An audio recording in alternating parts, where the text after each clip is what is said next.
ఎండగా ఉందని చెప్పి మీ దగ్గర ఉన్న 100 రూపీస్ పెట్టి మీరు ఒక సాఫ్ట్ డ్రింక్ కొంటున్నారా? అయితే మీరు ఇది తెలుసుకోవాల్సిన విషయం. తెలియని వాళ్ళు అయితే ఖచ్చితంగా. మామూలుగా మనం ఎండగా ఉందని చెప్పి ఒక నలుగురు ఫ్రెండ్స్ పోయినప్పుడు ఎక్కడైనా కూడా స్ప్రైట్ థమ్స్అప్ కొంటుంటాం కదా, అప్పుడు ఈ 100 రూపీస్ వాల్యూ మనకి ఏంటో అర్థం అవుద్ది.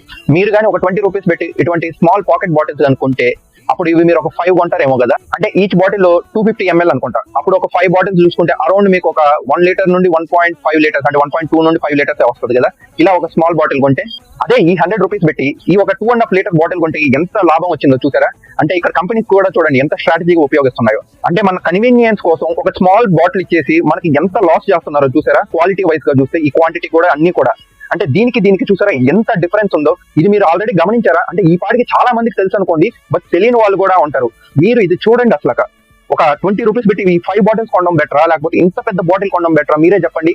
ఒకవేళ మీకు ఈ ట్రిక్ ఆల్రెడీ తెలుసుంటే, మీరు ఆల్రెడీ స్మార్ట్ బయర్స్ అయి ఉంటే స్మార్ట్ బయర్ అని చెప్పి కామెంట్ చేయండి.